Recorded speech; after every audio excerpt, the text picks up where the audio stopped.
নমস্কাৰ ফলো the leader এই বিশেষ অনুষ্ঠানলৈ মই শান্তনু মহন্তই স্বাগতম জনাইছোঁ। আমি ফলো দ্য লিডাৰ অনুষ্ঠানত যিগৰাকী প্ৰাৰ্থী এই প্ৰাৰ্থীগৰাকী সম্পৰ্কে আমি দেখুৱাইছোঁ কি ধৰণে নিৰ্বাচনী প্ৰচাৰ অভিযান চলাইছে, বতাহ কিমান দূৰ বলিছে, কি ধৰণে বলিছে, নিৰ্বাচনী প্ৰচাৰ সভাসমূহত কি ধৰণৰ অংশগ্ৰহণ, ৰাইজৰ কি সঁহাৰি, কি ধৰণৰ ভাষণ দিয়া হৈছে। আৰু আজি আমি গুৰুত্বপূৰ্ণ এগৰাকী প্ৰাৰ্থীৰ লগত উপস্থিত আছোঁ। সেয়া হৈছে অসম জাতীয় পৰিষদৰ খোৱাং সমষ্টিৰ প্ৰাৰ্থী বহু চৰ্চিত লুৰিণজ্যোতি গগৈ। আপোনাক স্বাগতম জনাইছোঁ। হয়, নমস্কাৰ।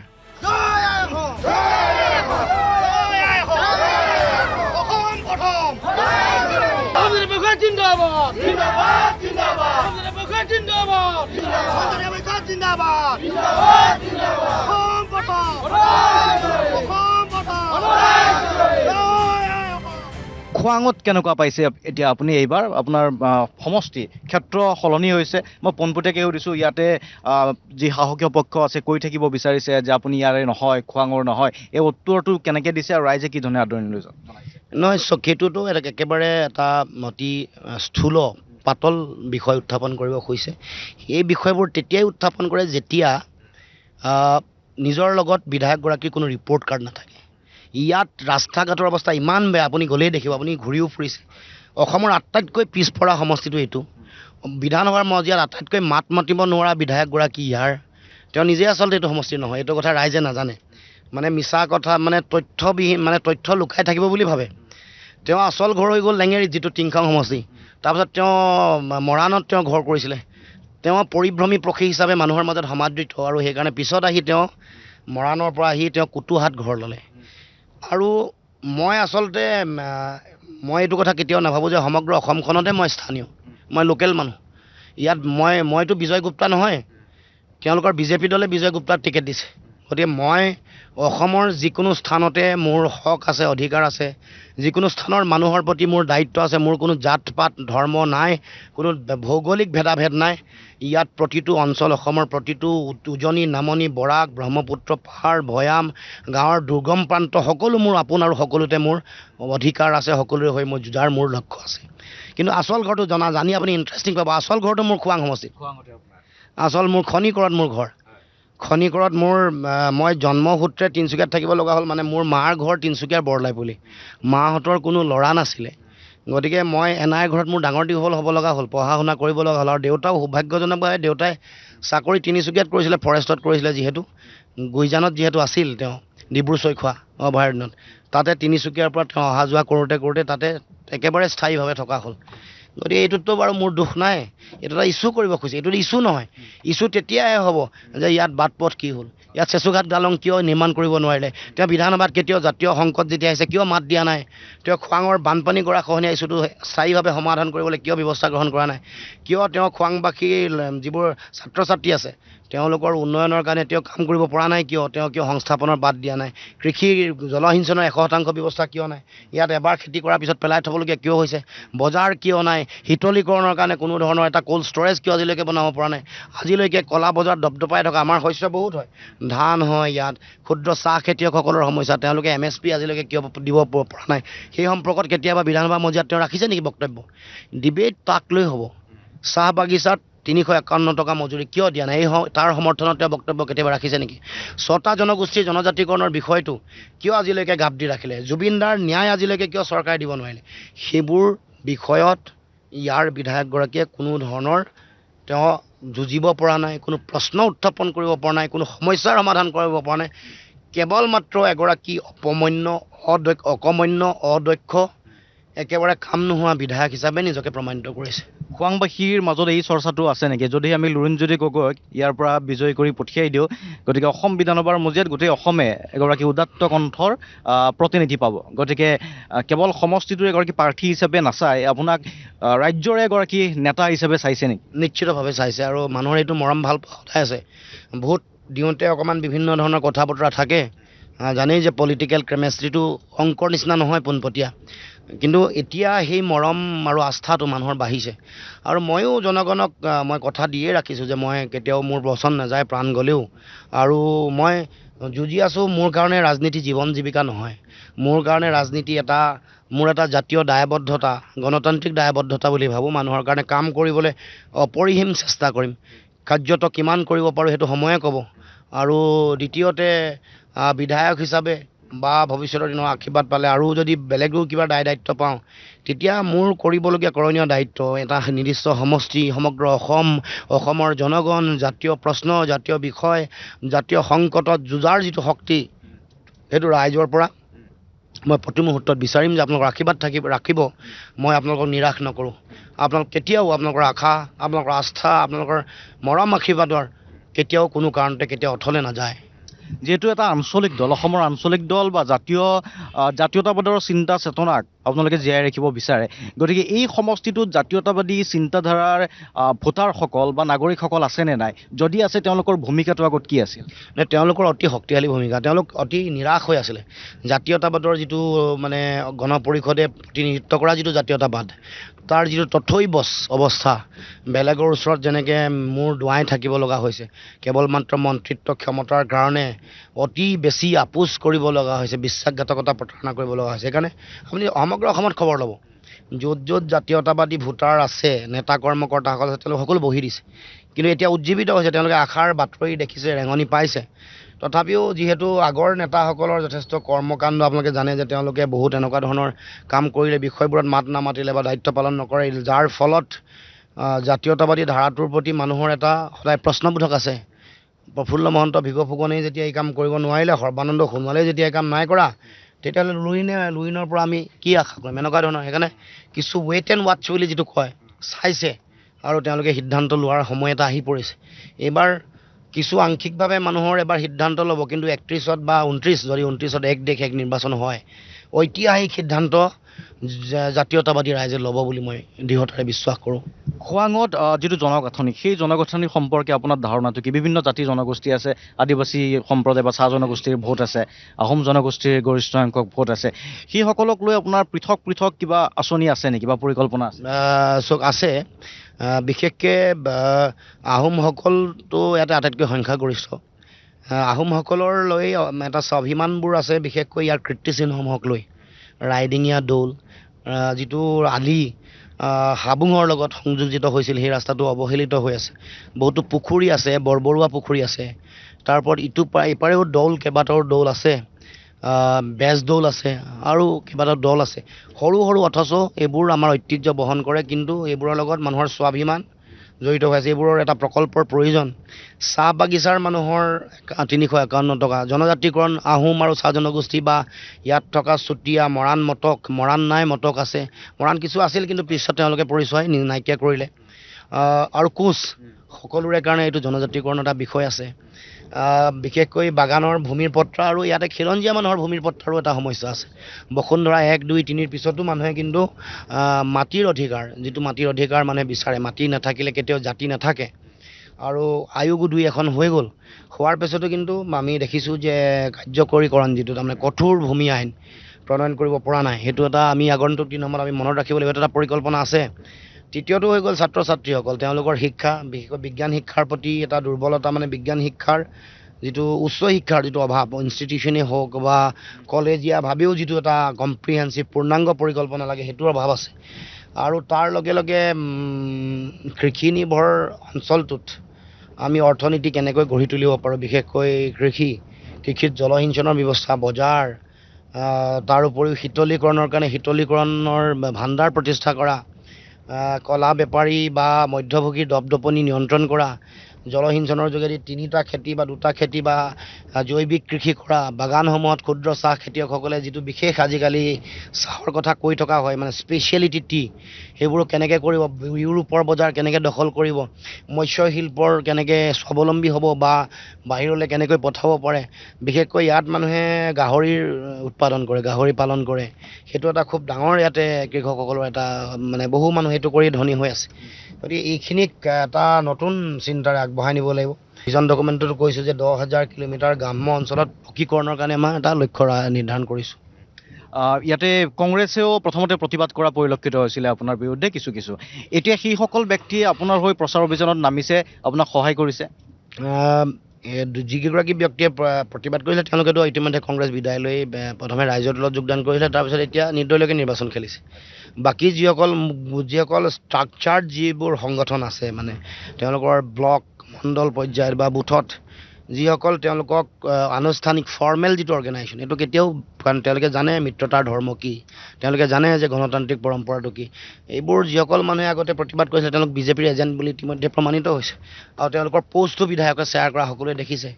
তো এইটো এটা প্ৰমাণ, আগতেও সেইটো কথা আমি অকণমান অনুমান কৰিছিলোঁ, অকণমান আমাৰ খবৰ আছিলে যে টকা পইচা লৈ এই কামটো কৰিছে, আৰু সেইটো কাম এতিয়াও কৰিবলৈ চেষ্টা কৰিছে। আৰু মই ভাবোঁ যে অসমৰ লগতে আমাৰ খোৱাংবাসী যিসকল ভোটাৰ আছে তেওঁলোক যথেষ্ট বিজ্ঞ, তেওঁলোকৰ ৰাজনৈতিকভাৱে পৰিপক্কতা তেওঁলোকৰ আছে, তেওঁলোকে শুদ্ধ আৰু সঠিক সিদ্ধান্তই তেওঁলোকে গ্ৰহণ কৰিব। মুখ্যমন্ত্ৰীগৰাকীয়ে কালি কৈছে কংগ্ৰেছক 14-15 তেনেকুৱা আসন দিছে, ৰাইজৰ দলক এখন আসন দিছে আৰু জাতীয় পৰিষদক 0 দিছে। তেওঁৰ এই গণিত বা পৰিকল্পনা হেৰিটো সমীকৰণটো ক'ৰ পৰা আহিল? এইটো তেওঁ ডিমৰেলাইজ কৰিবৰ কাৰণে মানুহক এটা চাইক'লজিকেল যিটো ইম্পেক্ট তেওঁ ভাবিছে। আজিকালি এইবোৰ তেওঁ এইবোৰ কাচৰাজি বুজি পোৱা হ'ল মানুহে, এইটো এটা খেল খেলিব খুজিছে আৰু মানুহক ডিমৰেলাইজ কৰিবৰ কাৰণে। গতিকে আমি নিৰ্বাচনী প্ৰচাৰ সভা আপোনাক দেখুৱাই গৈছোঁ, প্ৰচাৰ সভাত কেইজনে ভাষণ ৰাখে, এখন প্ৰচাৰ সভালৈকে আহিছোঁ। গতিকে প্ৰচাৰ সভাখনতো আপুনি অংশ লোৱা আমি দেখুৱাই যাম ৰাইজক, তাৰপাছত পৰৱৰ্তী অনুষ্ঠান মই পৰৱৰ্তী এটা কাৰ্যসূচীৰ মাজলৈ লৈ যাম। ধন্যবাদ।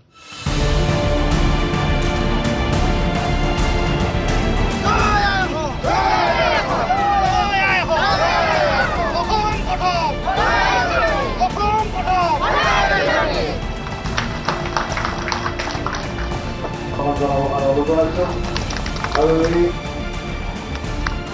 আমাৰ জনগণৰ সেৱা কৰিবৰ কাৰণে অসমৰ সমাজ আৰু জাতীয় জীৱনৰ এগৰাকী স্বতন্ত্ৰ প্ৰহৰী, এগৰাকী সৈনিক হিচাপে সদায় যাতে অসম মাতৃৰ সেৱা কৰিবৰ কাৰণে যাতে মই সুযোগ, তাৰ কাৰণে সকলোৰে আশীৰ্বাদ প্ৰথমে বিচাৰিছোঁ।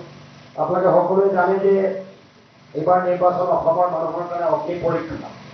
এফালে বিজেপিয়ে অসমৰ মাটি ভেটি বেলেগৰ হাতত অৰ্পণ কৰিছে, আনফালে আমাৰ উদ্যোগ প্ৰতিষ্ঠান যিবোৰ আছে সেইবোৰো পুঁজিপতি বনীয়া গোষ্ঠীৰ হাতত অৰ্পণ কৰি অসমীয়া সমাজ আৰু জাতীয় জীৱনক এটা লাও লোৱা অৱস্থালৈ লৈ যাবৰ কাৰণে চিন্তা চৰ্চা কৰিছে।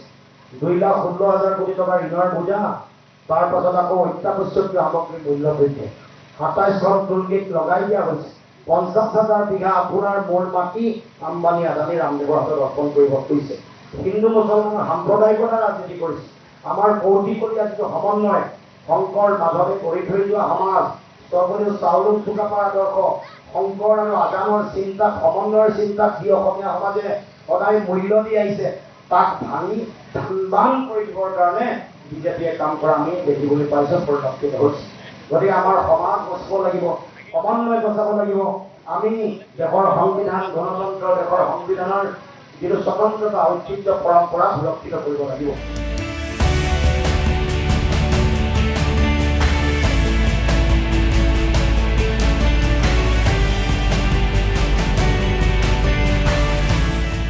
ফলদা লিডাৰত যিহেতু আজি লুৰিণজ্যোতি গগৈ আছে, ইতিমধ্যে আপোনালোকে দেখিছে নিৰ্বাচনী প্ৰচাৰ সভা চলাইছে, গাঁৱে গাঁৱে আহিছে, মানুহৰ ঘৰে ঘৰে প্ৰচাৰ চলাইছে। আমি দেখিছোঁ আপোনাৰ ডাঙৰ সভাও আছে, আপোনাক আদৰি লৈ গৈছে, আৰু সৰু সৰু সভাও পাতিছে, মানুহৰ মাজত আহিছে, ঘৰত আহিছে। কি ধৰণে আপুনি আৱেগিকভাৱে সংযোগ স্থাপন কৰিছে তেওঁলোকৰ সৈতে? চাওক, বহুদিনৰ মানুহৰ লগত যিটো সংযোগ, সেইটো খুব অত্যন্ত আৱেগিক। ৰাইজেও সেই ধৰণেই আদৰি লৈছে, আৰু এতিয়াও নিৰ্বাচনত দেখিছোঁ যে মানুহৰ যিটো ভালপোৱা বা মানুহৰ মোৰ প্ৰতি মৰমটোৰ যিটো বহিঃপ্ৰকাশ, বহুত এনেকুৱা পৰিৱেশ আহিছে যে বহুতত নামঘৰত প্ৰাৰ্থনা কৰিবলৈ যাওঁতেও মানুহৰ চকুপানী ওলাইছে। বহু মানুহে প্ৰাৰ্থনা কৰি থাকোঁতেই তেওঁলোকে উচুপি কান্দিছে। এইবোৰে আচলতে গোটেই জাতীয় যিটো দায়বদ্ধতা, এইটো দায়বদ্ধতা দৃঢ়তাটো বঢ়ায়, আৰু যি ধৰণৰ বাটেৰে আগবাঢ়িলোঁ ধৰক গোটেই জীৱন যাত্ৰাটো, সুবিধাবাদী ৰাজনৈতিক এটা পৰিৱেশৰ মাজলৈ নগৈ এটা সংগ্ৰামী ধাৰা, এটা ব্যতিক্ৰমী ধাৰা বুলিয়েই মই ভাবি লৈছোঁ। যে সাধাৰণতে কোনেও ইমান পটককৈ কথাটো নিবিচাৰে, তাৰ মাজত আমি এই দিশত আহি যোৱাৰ লগে লগে আৰু সময়ৰ গতিৰ লগে লগে মানুহৰ সেই যিটো বিষয়, মানুহৰ মৰম ভালপোৱাটোৰ যিটো সেইটো অধিক গাঢ় বেছি সম্প্ৰসাৰণ হৈছে। কাৰণ মানুহে পৰীক্ষা চাই আছে ইটোৰ পিছত সিটো, যে এইবাৰ হাৰাৰ পিছত তেওঁৰ স্থিতি কি, এইবাৰ আৰু দ্বিতীয়বাৰ হাৰিলে তাৰপিছত তেওঁ কেনেবাকৈ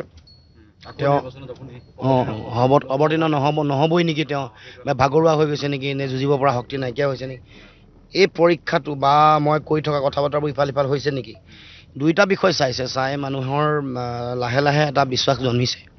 আৰু আমিও মানুহক এই কথাটো কৈ আহিছোঁ যে এইখন যুঁজ আমাৰ যুঁজ হৈ থকা নাই, এইখন যুঁজ ৰাইজ বা জনতাৰ, কাৰণ অসমৰ জাতীয়তাবাদ প্ৰতিষ্ঠাৰ সংগ্ৰাম, অসমত জাতীয়তাবাদী ৰাজনীতিক যিটো বাতাবৰণ এটা শক্তিশালী কৰিবৰ কাৰণে আমাৰ এটা খুব এটা ছিৰিয়াছ কচৰতৰ প্ৰয়োজন। কাৰণ এই গোটেই বিষয়টোৰ লগত, কাৰণ অসম কোনো বৰ ধনী ৰাজ্যও নহয়, বহুত ডাঙৰ ৰাজ্যও নহয়, ইয়াত ছাৰ্ভাইভেল যিটো কথা সেইটো জড়িত হৈ আছে। ইয়াত মানুহৰ ইছ্যুবোৰ অতি ক্ৰিটিকেল ইছ্যু, গতিকে সেইবোৰকো কেনেকৈ আমি ৰিপ্ৰেজেণ্ট কৰিম সেইটো এটা কথা আছে। গতিকে বিভিন্ন জাতি জনগোষ্ঠীৰ সমন্বয়, গতিকে তাৰ মাজত এই আঞ্চলিক চেতনাটোক, এই জাতীয়তাবাদী ৰাজনীতিৰ ধাৰাটোক প্ৰতিষ্ঠা কৰাটো অত্যন্ত প্ৰত্যাহ্বানপূৰ্ণ। কিন্তু তাৰ মাজতো জনগণৰ মাজত এই পৰিৱেশটো আৱেগিক পৰিৱেশ, মানুহৰ আৱেগিকভাৱে গোটেই আদৰ্শটোৰ লগত এটেচ হোৱাৰ যিটো কথা, এইটো মোৰ যোগেদি মই মানুহটোৰ লগত কানেক্টিভ, মানে ইম'চনেল কানেক্টিভিটি হোৱা মানে সেই আইডিঅ'লজি বা সেই ফিলচফিটোৰ লগতেই হৈছে। এইটো মোক বুলি ব্যক্তিগতভাৱে ভাবিলে ভাই ককাই তেজমঙৰ সম্পৰ্ক আমাৰ আছে, কিন্তু চিম্বলিকভাৱে যদি কয় যে মোৰ লগতে এইটো মানে সংযোগ নহয়, আচলতে ইম'চনেল কানেক্টিভিটি উইথ দ্য আইডিঅ'লজি। আপুনি আৱেগৰ কথাটো কৈছে, মই বিগত বিধানসভা নিৰ্বাচনৰ সময়ত শিৱসাগৰৰ গাঁৱত যেতিয়া গৈছিলোঁ, আহোম জনগোষ্ঠীৰ লোকসকলে এটা মন্তব্য কৰিছিল সেই সময়ত যে অখিল গগৈ জেলত আছে, এতিয়া চৰকাৰখন আমাক বিজেপিৰে লাগে, কিন্তু আমাৰ ল'ৰাজনক আমি বাহিৰলৈ আনিব বিচাৰিছোঁ। অখিল গগৈ আহোম জনগোষ্ঠীৰ লোকসকলে ভোট দিলে। আপুনিও আহোম জনগোষ্ঠীক প্ৰতিনিধিত্ব কৰি অসমৰ এগৰাকী নেতা, এইবাৰ যদি আপুনি পৰাজিত হয়, হয়তো আপোনাৰ যিটো ৰাজনৈতিক কেৰিয়াৰ ক'ৰবাত নহয় ক'ৰবাত থমকি যাব পাৰে। সেই একেই শিৱসাগৰৰ আৱেগটোও ইয়াতে খোৱাংবাসী অসম জনগোষ্ঠীৰ লোকসকলে ভাবিছে নেকি, ভাবিব পাৰে নেকি, আপুনি শুনিছে নেকি তেনেকুৱা কথা যে এইবাৰ আমি জিকাব লাগে ল'ৰাজনক? নাই, সেইটোতো সামূহিকভাৱে সকলোৰে মাজত আছে। সকলোকৈও আহোম, মই কথাটো সেইভাৱে সকলোৰে মাজত আছে। এইটো আহোম জনগোষ্ঠী বুলিয়ে নহয়, সকলো বিশেষকৈ এইফালৰ খিলঞ্জীয়া জাতি জনগোষ্ঠীবোৰে সংগ্ৰামী মানুহক ভাল পায়, যি জাতিৰ হকে যুঁজে বা যি দৃঢ়মনা হৈ জাতীয় প্ৰশ্নবোৰ উত্থাপন কৰে। গতিকে তেওঁলোকৰ সেইটো আছে আৱেগটো, কিন্তু মই এইটো কেতিয়াও ভবাই নাই যে ইয়াত পৰাজয় হোৱাৰ কোনো ধৰণৰ চান্স আছে। মহিলাসকল আৰু যুৱ ভোটাৰসকল কি ক'ব আপুনি? মহিলা ভোটাৰসকলে হয়তো আঁচনিৰ ভৰত ওলাই নাহিব পাৰে যদিহে তেওঁলোকৰ আঁচনি কটা যায়। ঠিক আছে, আপুনি বিধায়ক হ'ল, তাৰপাছত ধৰা হ'ল চৰকাৰ হ'ল, আঁচনি পাইতো তেওঁলোকে কিবা নহয় কিবা এটা পাই আছে, গতিকে আপোনালোক অহাৰ পাছত একোৱে নোপোৱা হৈ যাব নেকি? নাই, সেইটোতো নহয়। জনকল্যাণকামী চৰকাৰ এখনৰ দায়িত্ব থাকে, বিভিন্ন আঁচনি বেলেগ বেলেগ সময়তো আছিলে, সেইটো আছিলে, থাকিব আৰু বেছি থাকিব। এতিয়া ইয়াতে পক্ষপাতদুষ্ট আচৰণ কৰা হৈছে। সিহঁতৰ কোনে ভোট দিছে, কোন দলৰ কাম কৰিছে, বিজেপি কৰিছে নাই, তাক চাই দিয়ে। আৰু দুখীয়া মানুহ কেতিয়াবা মানে ইয়াৰ পৰা বাদ পৰি যায়। সেইকাৰণে তেওঁলোকৰ এপিজমেণ্ট যিটো তোষণ, আৰু সেই গোটেই কথাটোত মানুহ কেতিয়াও মানে আঁচনিৰ ধন লোৱাৰ কাৰণেই বিজেপিত দিব এনেকুৱা কথা কোনো মহিলাসকলৰ মাজলৈ অহা নাই। কাৰণ জানে যে টকা পইচাবোৰতো আমাৰেই পইচা, কৰ কাটল দিছোঁ, খাজানা দিছোঁ, লাইটৰ বিল দিছোঁ, গেছৰ চিলিণ্ডাৰ দাম বাঢ়িছে, সেইবোৰত টেক্স আছে, দৰৱতো টেক্স আছে, এইবোৰ এয়াৰ পইচাই গৈছে। গতিকে আমাৰ নিজৰ পইচাই মাছৰ তেলে মাছ ভজা কথা। গতিকে ভোটটো সঠিক জেগাতে তেওঁলোকে দিব, আৰু তেওঁলোকে এইটো জানে যে আঁচনি কাটিব নোৱাৰে। কাৰণ অখিল গগৈ সমষ্টিততো খোৱাং সমষ্টিতকৈ বেছি মানুহে আঁচনি পায়, গতিকে সেইটো কাটিব নোৱাৰে। ৰাইজে বুজি পাইছে, সেইকাৰণে ওলাই নাহিব পাৰে। হয়তো কোনোবাই ক'ব পাৰে যে আমাৰ পইচা লৈছে আমুক তামুক, কিন্তু দিয়াটো কামটো তেওঁলোকে য'ত কৰিব লাগে সেইটোৱে কৰিব। কিমান কেইখন আসন পাব বিৰোধী ঐক্যই উজনি অসমত? সেইটো এতিয়া এছেছ কৰা দিগদাৰ, কিন্তু মই ভাবোঁ যে এইবাৰ আগৰ যিটো খুব বেয়া কণ্ডিশ্যন আছিলে অপজিশ্যনৰ, বিশেষকৈ কংগ্ৰেছ দলৰ, এইবাৰ সেইটো কিন্তু নাথাকে। মিত্ৰতা হোৱাৰ পাছত আপোনালোকৰ সেই হেৰিটো বৃদ্ধি হৈছে? নিশ্চয় হৈছে। সেইটো আশাবাদী পৰিৱেশ এটা আহিছে, যদিও অলপ আগতেই হ'ব লাগিছিলে, কিন্তু তথাপিও ঢৌটো আহিছে। এতিয়া কেম্পেইনিং একেলগে কৰিলে আৰু তীব্ৰতা বাঢ়িব।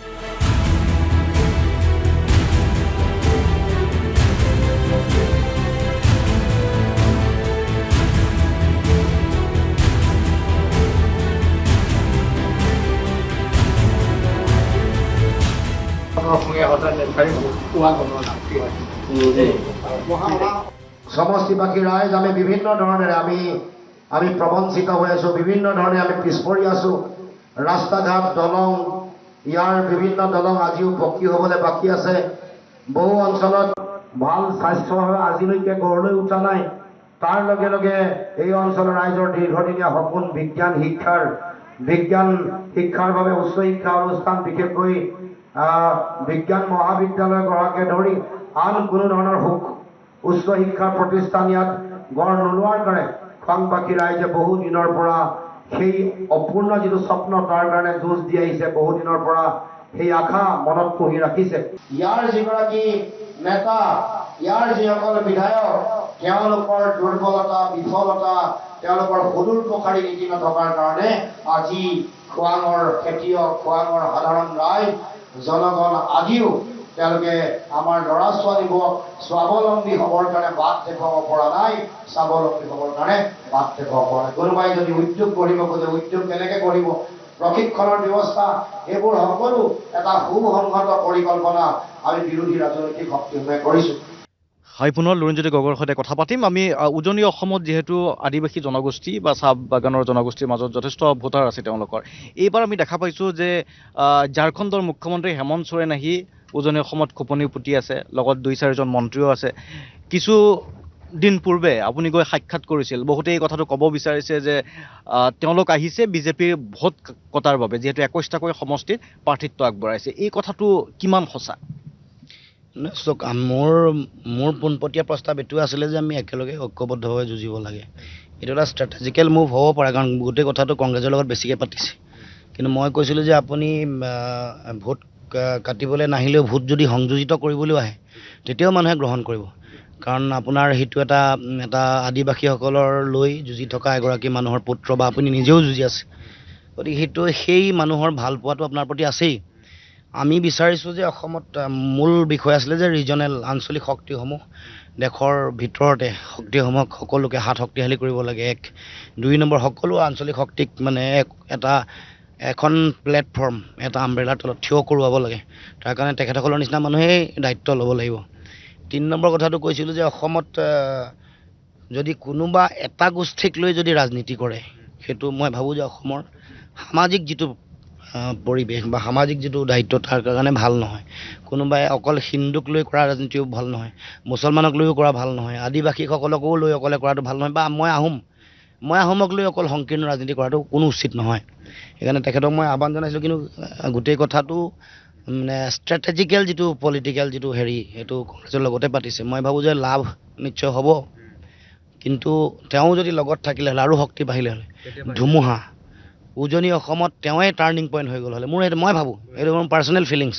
মানে কেণ্ডিডেট দিয়াৰ কাৰণে আপোনালোকে আহ্বান জনোৱা নাছিলে, আপোনালোকে সহায় কৰা নাই, সেইটোতো আমাৰ লগত মইতো পাৰ্চনেলি লগ কৰিছোঁ এজ এ পাৰ্টি হিচাপে। কংগ্ৰেছে মোতকৈ আগতেই লগ কৰিছে, বা কংগ্ৰেছৰ লগত এলায়েন্সতে তেওঁলোক আছে, গতিকে এলায়েন্সত থাকিলে তেওঁলোকৰ ষ্ট্ৰেটেজিও হ'ব পাৰে। সেইটো কথাটো আমাক নক'ব, মই ৰাজহুৱাকৈ এইটো কথা কৈছোঁ। মই মানে এজ এ লেমেন হিচাপে মই বিশ্লেষণ কৰিছোঁ। কিন্তু মোৰ নিজৰ যিটো মানে আণ্ডাৰষ্টেণ্ডিং, মই যিটো বুজি পাওঁ, মই যিটো তেওঁক কৈছোঁ, মই কোনো ধৰণৰ আপোনাক যিটো কৈছোঁ সেইটো কোনো ধৰণৰ ইফাল সিফাল নকৰাকৈ তেওঁকো কৈছোঁ।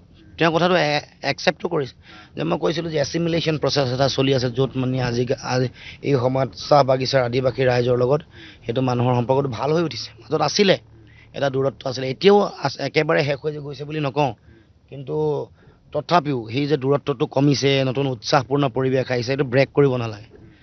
ৰাষ্ট্ৰ শক্তিশালী কৰিবলৈ হ'লেও বা আঞ্চলিক বৈষম্য যিবোৰ আছে সেইবোৰ দূৰীকৰণৰ কাৰণে আঞ্চলিক ৰাজনীতিৰ খুব প্ৰয়োজনীয়তা আছে, গুৰুত্ব আছে। কিমান কষ্ট কৰিবলগীয়া হৈছে, মাত ভাঙি গৈছে আপোনাৰ? আচলতে মাত ভঙাটো এতিয়াৰ নহয়, ইলেকশ্যনৰ আগে প্ৰাৰ্থী ঘোষণা কৰাৰ আগতেই মোৰ অকণমান জ্বৰ চৰ্দি আৰু কাহ হোৱাৰ কাৰণে সেইটো থাকি গ'ল, ইম্পেক্টটো থাকি গ'ল, কাৰণ লগে ইমিডিয়েটলি মোৰ মানে নিৰ্বাচনী প্ৰচাৰ কাৰ্য আৰম্ভ হৈ গ'ল। সেইটোত তেতিয়া পূৰ্বৰ আগতীয়া এফেক্ট। কিন্তু এতিয়া মই ভাবোঁ যে ভাল হৈ আহিছে, আৰু কষ্ট কৰিলে জনগণক দেখিলে কোনো ধৰণৰ কষ্ট যেন নালাগে।